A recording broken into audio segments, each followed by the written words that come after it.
Take a look at a map of the United States. You'll see the familiar lines of highways, the big names of cities like New York and Los Angeles. But what if I told you there's another map, a ghost map, hiding just beneath the surface? It's dotted with forgotten names. New Harmony, Fruitlands, Brook Farm, Oneida. These weren't just towns. They were radical experiments, arguments against the world as it was. In the 19th century, over 100 utopian communities sprang up across America. People walked away from the grind of industrial capitalism to try and build heaven on earth. They wanted to redesign everything. Family, money, work, even sex. Today, most are just ruins or historical markers. By digging into these forgotten dreams, we find a hidden history of American ambition and lessons that are more relevant today than ever before. Let's start in the burned-over district of upstate New York in the mid-1800s.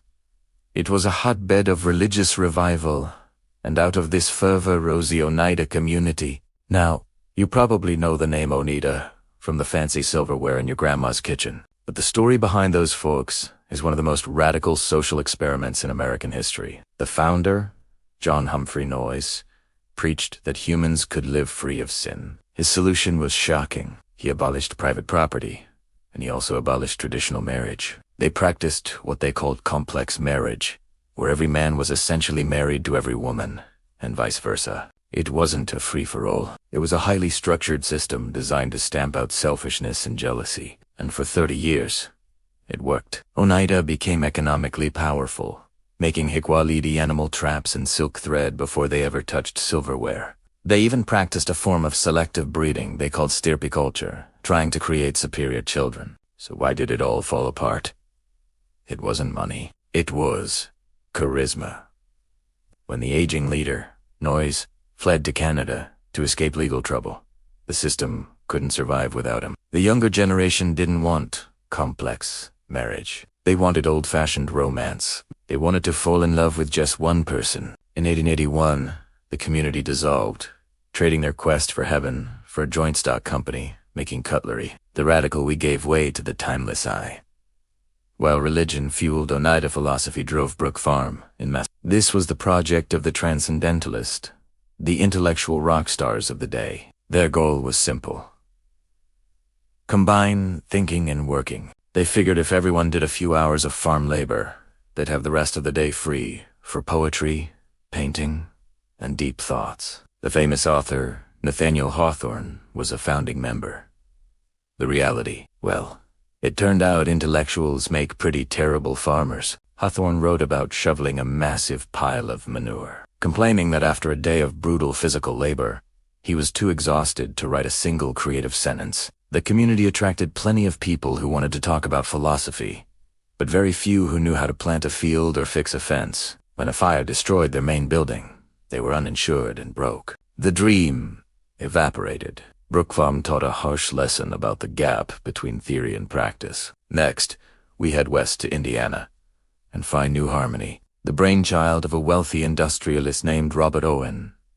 Owen was a secular socialist who believed that our environment shapes our character. Build the perfect town, and you'll create perfect people. He bought a whole town and invited the brightest minds of the era to join him: scientists, educators, thinkers. It was called the boatload of knowledge.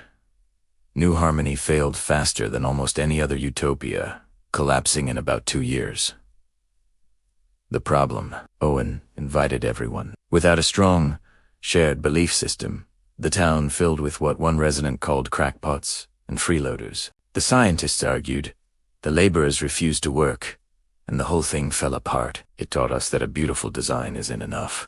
A community needs a binding agent, a shared why to hold it together. Perhaps the most tragic experiment was Fruitlands.